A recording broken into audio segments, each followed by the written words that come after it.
Hello there, good morning, I'm Tanya Francis and welcome to Morning Asia. I'll be with you for the next hour. We've lots to discuss, from the serious stuff to the fun stuff. We have it all for you on today's show. So coming up in the papers, a desperate rescue operation after devastating floods leave hundreds missing in Nepal and Tibet. Iran sets conditions for reopening the Strait of Hormuz, and a major football power struggle. UEFA prepares legal action against FIFA president Gianni Infantino. That's all coming up. Later in the show, I am thrilled to welcome a very special guest to our Spotlight interview. Actor Shahid Ali joined me in the studio to talk about his smash hit, or his Urdu theatrical production, Anarkali. We will talk about how this hilarious show is breaking boundaries, touring globally, and raising some vital funds for women's healthcare. Okay, so it's going to be good. Get comfortable, get your coffee, and settle in, and let's get started with our morning paper review.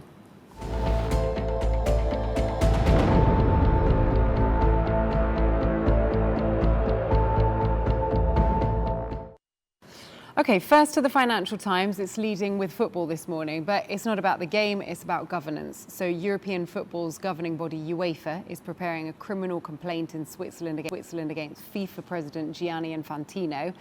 This stems from a failed controversial plan to sell a stake in the World Cup to private investors, a deal that sought to raise $4 billion by selling a 20% stake in a commercial entity called FIFA Forward Enterprise. Court filings in the US show UEFA is trying to recover documents from Josh Kushner, the brother of Donald Trump's son-in-law Jared Kushner, and his investment firm Thrive Capital, which was lined up as the lead investor. So UEFA claims the implied $20 billion valuation of FIFA's commercial rights was absurdly low. Meanwhile, Infantino is still seeking re-election in March, but this legal pressure from UEFA dramatically intensifies calls for fresh leadership. To Pakistan now, and Dawn News is leading with Iran news. So the headline, Iran sets conditions for reopening Strait of Hormuz. So the announcement by Mohsen Rezai, the Secretary of Iran's Supreme National Security Council, marks a pivotal turn in the 2026 Strait of Hormuz crisis by putting conditions in place for the reopening of the waterways, linked to a broader regional ceasefire and US sanctions relief. So Tehran is leveraging its maritime dominance to force structural changes in Western foreign policy. The proposed shared corridor with Oman introduces a temporary diplomatic framework, but the core conflict remains unresolved. To Australia now, leading with a pretty stark headline, Valley of Death. And they are reporting that 39 Australians are missing after that catastrophic flood in the border area between Nepal and Tibet. The front page features a series of photographs that you can see there showing locals, trekkers and rescue workers navigating these treacherous terrains alongside the images of the valley, which has been heavily damaged by floodwater with mud and debris. So the paper is saying it was triggered, the mudslide was triggered by a glacier collapse that sent a torrent of water crashing down into the valleys.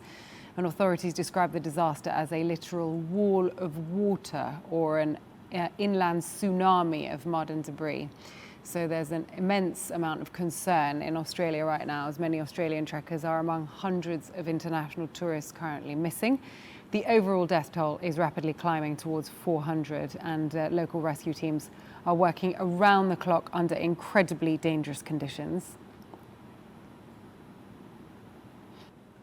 Right, now to The Guardian. It's focusing, it's covering the same tragedy with the headline, Race to Get Aid to Nepal and Tibet amid warnings of further floods. So hundreds of tourists are among the missing. They're also reporting that the death toll at the time of publication was nearing 400. The Guardian's focusing on the desperate international rush to deliver emergency assistance. The report is saying how the international community is scrambling to get emergency aid into these flood-stricken mountainous zones. The situation remains incredibly precarious because authorities have issued warnings that an unstable lake that was formed by these landslides is now at high risk of bursting, which would trigger even more deadly floods of water.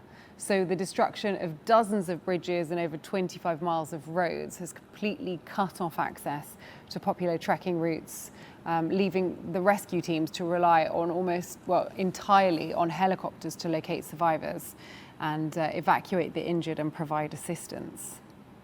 China also talking about this in the paper today. It's leading on the front page with an image of workers trying to repair one of the many broken roads after the deadly mudslide. The story features more heavily on the inner pages of the paper. The front page main story is AI adoption powering industrial profit growth. That lead story highlights that China's industrial profits maintained double-digit growth in the first 7 months of the year. Economists are attributing this robust expansion to the rapid adoption of artificial intelligence across the industrial sector. So this technological upgrade has triggered massive demand in computing power, boosting high-tech manufacturers by over 50%.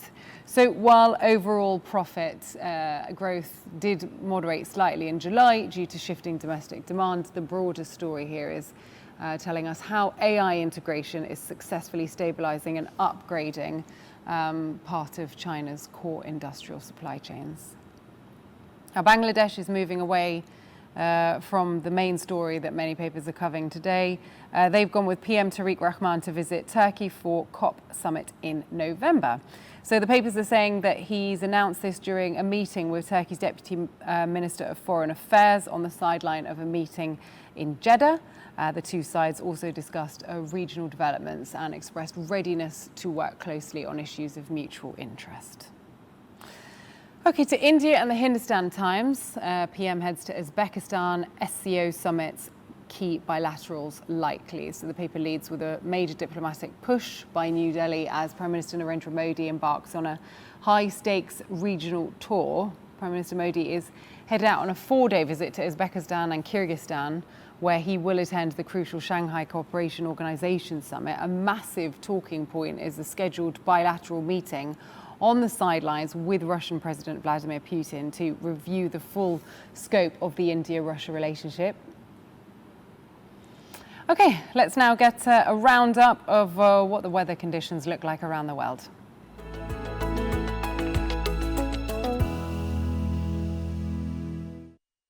Take a look at our weather review now. Places like Riyadh might be thinking exactly that as temperatures soar to over 45 degrees. So we'll look more closely at weather conditions in that part of the world shortly. But first up, let's go to Islamabad. They're going to experience a hot day, plenty of sunshine, although some cloud cover may develop at times. The forecast puts the maximum temperatures at 35 degrees. Minimum will drop down to 27. That afternoon heat will be noticeable, so people are being advised to remain hydrated and limit prolonged exposure to direct sunlight. Now, moving to Beijing, the weather will be considerably cooler than we've seen earlier in the week. Forecasts a maximum of 22 degrees, a minimum dropping down to 19, and the day will remain relatively cool and comfortable, although cloud cover and humidity may make conditions feel somewhat unsettled at points throughout the day.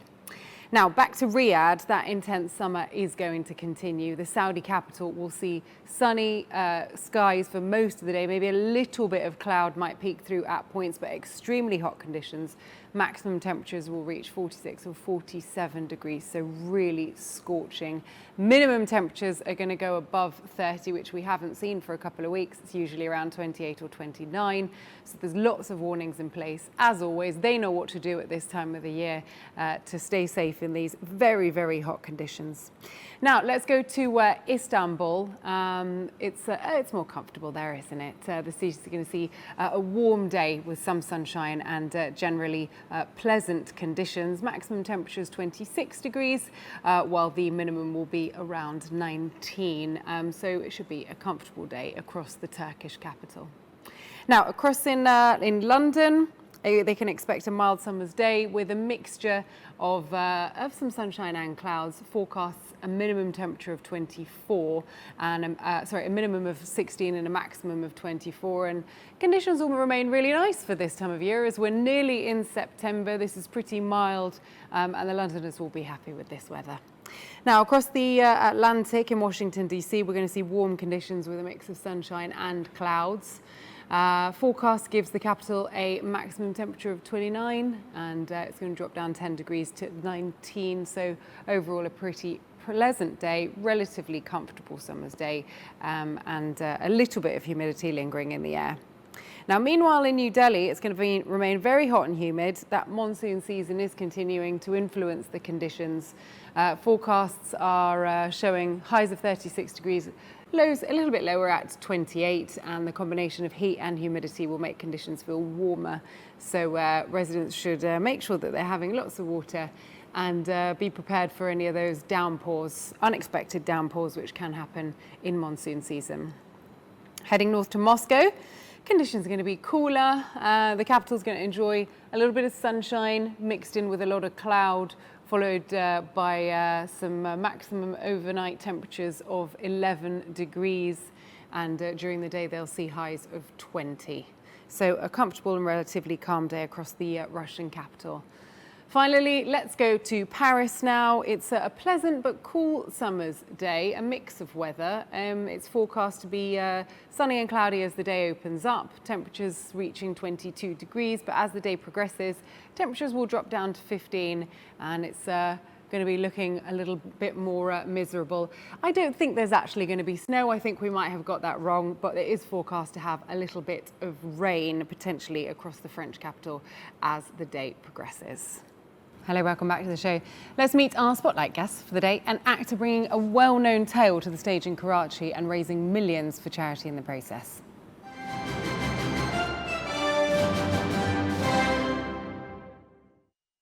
Now, the most recent showcase on at the Arts Council Pakistan in Karachi was an interpretation of a well-known Mughal tale, but reimagined through a comedy lens. Anarkali was written by Shahid Ali, who came to acting a little later in life, but whose work has travelled wide and far in a short period of time. He originally took the show to the stages in the USA, Canada and South Africa, and now to Karachi. And all the money made through ticket sales and donations goes to a hospital in Pakistan. Shahid, it's great to have you on the show. You've just finished a run of your latest production, Anarkali, at the Arts Council of Pakistan here in Karachi. Tell me how it's been. Welcome to Karachi. Oh, thank you so much. It's my own city where I was born and raised.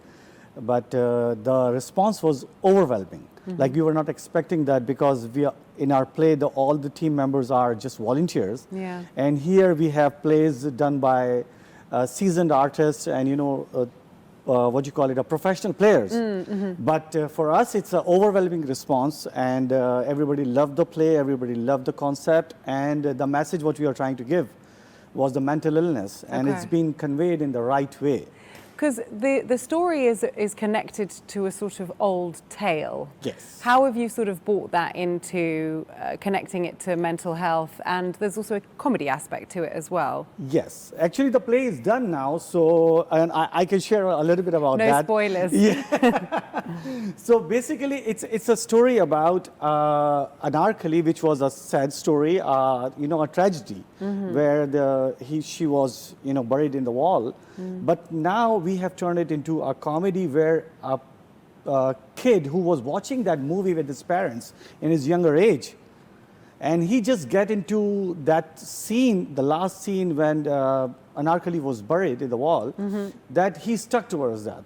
And that scene was stuck in his mind that he is responsible, that why he didn't save. And luckily or unluckily, his name was also Salim and his dad's name was Akbar.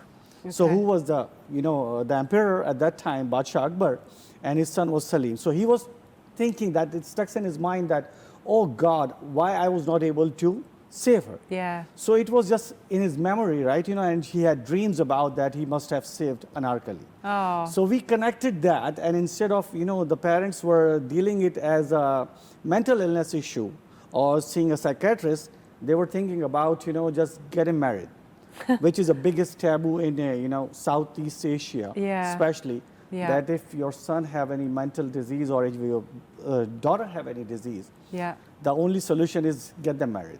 Right. Okay. So you're sort of finding a way to see the comedic side of it. Yes. So we recreated that scene. Okay. Just to take him out of that trance. Mm-hmm. That he's stuck in that time in the trauma.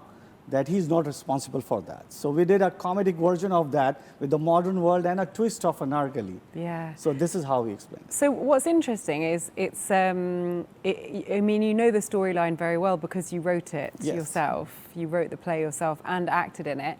So when you have obviously sat and taken pen to paper, but then when you get on stage and when you were doing rehearsals, did you want to change part of the scripts? How strict were you with yourself in sticking to what you'd originally written? Yes, actually we did, and it always depends upon the actor who is performing that. For example, the Jodhabai, who is the wife of the emperor, she's playing, the role is played by Nurul Khan, and she's also helped me in writing the script of this play also.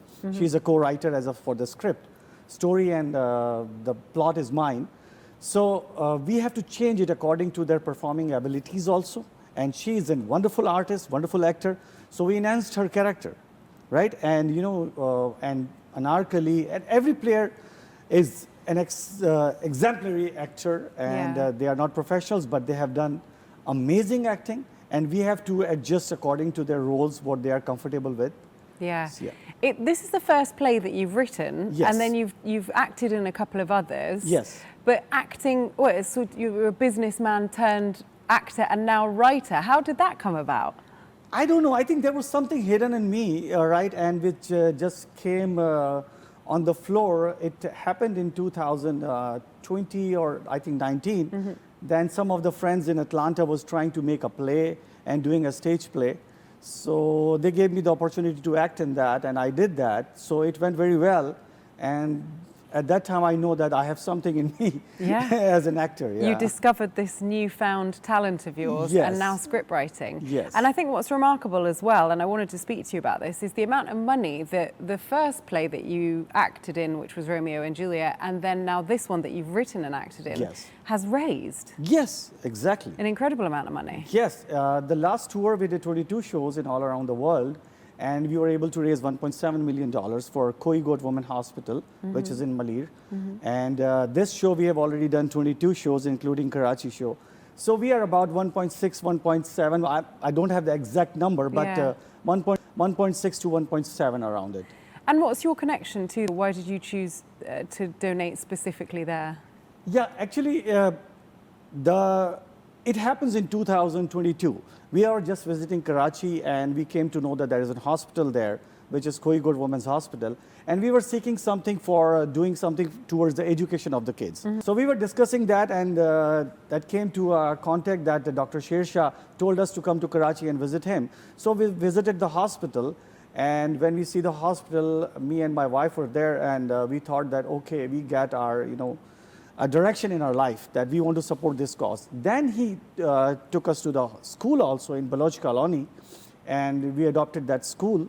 And alhamdulillah, by the grace of God, we are running that school for the last 3 years. And we have 267 students, and they are all getting nourishment and good education. Now, I might not know that much about the theatre industry, but it sounds like an incredible initiative and hospital that you're supporting. But 22 shows, how does that equal $1.7 million? That's a lot of money to raise in 22 shows. Is that through donations as well as ticket sales? Yes, no. Donations and ticket sales also, and there is no cost to it. The best part is that the National Health Forum, which is an organization, a 501c tax organization, tax deducted organization, there is no cost to it. We are all volunteers run organization, National Health Forum. Our president is Zahra Kapadia, and she's an oncologist by profession. And whatever we generate in fundraising events, 100% goes to Koi-Goat Women Hospital. And if there is a shortfall from the ticket sales to our expenses, we have a donor who have sponsored all the shortfalls for that. Okay. So every penny we generate, it goes directly to the cause. Yeah. And the show has been to the USA, Canada, and South Africa, and Karachi. And now Karachi. How did you choose those 4 locations? You're based in the US. Yes. Actually, Dr. Shersha have contacts in those cities that where he have some donors who are already donating. So they have organized these events. So we are just, making the thread, connecting the threads. Yeah. that if you have some students, and he's in this work from 2001. Okay. And this hospital serves about 125,000 patients every year with no cash counter. So, and to get back to your question that how that's a lot of money, I think it's still less money. The work they are doing in Kohinoor Women's Hospital is marvelous. Yeah. There is no cash counter, 125,000 students, 25,000 patients, and 180 midwife students every year, free of cost. Wow. No charges. So they are doing an like amazing work. Yeah. If you get a chance, just go and visit that hospital. You will be amazed. I have no doubt that when it comes to good charitable causes, Yes. that there's no limit to the money. What really surprised me is the amount that this show can generate. That's what I was very impressed by. Yeah, we have very generous Pakistani population and Muslim population and everybody, like just not Muslims. Our biggest donor till the last show was an Indian guy. He didn't know anything about Pakistan. Oh, wow. Like he'd never been to Pakistan. Yeah. But he was so much carried away by the speech of Dr. Sher Shah that he just wrote a check of $95,000 Wow. And where was he when he watched the show? in Houston, Texas. Houston. So He was in the one of- biggest donor, yeah. Wow. So in one of your US shows, an Indian audience member Yes. that you had no connection to donated nearly $100,000. Yes. What's next then? So you're going to be touring this play more, or are you going to be writing a new one? Yeah, actually, we are touring this. There are 2 cities in US. We have to do this show again. Okay. And then we are planning to go to UK and planning to do 3-4 shows there. And then in March, we will launch our new play, which Okay. is I'm already working on that. Can you tell us anything about it? Yeah. Actually, that's the first platform I am announcing that play. It's Oh, called, we've got an exclusive, a theatre exclusive. It's Bechare Zameen Par. Okay. It's also a full comedy, but we are highlighting some of the relationships we are having between our parents, old age senior citizens who are living abroad, and they are going through a lot of loneliness because Yeah. here you can find people to talk, there Yeah. you cannot find any people to talk Aw. about, and especially the distance between the younger generation and the older generation. Like we take our kids to United States and Europe and all those countries, but we expect them to act like the one in Karachi or Pakistan and want them to achieve the targets like Bill Gates or Mark Zuckerberg. So they are living a dual life. Yeah. So we are trying to cover that issue also. So the kids will know that, they have a voice that we listens to them and, And hopefully you'll be bringing that show to Karachi next year. Inshallah, we will Inshallah. try. If the Karachi population would be ready to, host us, we will come. The staff here at Arts Council, the team at Arts Council is amazing. You can just, you can find the best of the best here. Yeah. They are doing an immaculate job, and we love them, and they are always welcoming. So it's easier to do it here. Yeah. Other than other countries. And you've been performing this to audiences in very different countries, Australia, the USA and Canada, which might have some similarities, but then South Africa Yes. and Pakistan, all very different, and I imagine also very different audiences. Yes. So how has the play been received in each of those different countries? Differently or the same? No, actually, there is a little bit of a political satire in that. Yeah. And, a day-to-day comic things, what happens between a husband and a wife and the kids' interactions. So this is just a very easy Urdu. The best part is that it's written in the common language so everybody can understand. And in some cities, we have done with the English translation also. Technology, making it accessible to all. I love I know. it. Well, thank you. Thank you so much for coming in, and good luck Thank you very much. with the next run, hopefully in London. Thank you, Tanya. Thank you. It was Thank a you. pleasure meeting you, and thank you, Asia One TV, for hosting us. We're Thank you so much. very happy to have had you. Thank you. Shahid Ali and Anarkali there. The run has actually finished in Karachi now, but apparently it's going to London next. So keep a lookout online for when those performance dates are released. And if you're in London, you might be able to catch the show there. Well, it's time to say goodbye for the week. Happy Friday. I hope you've got some fun weekend plans, and I'll see you on Monday. Goodbye.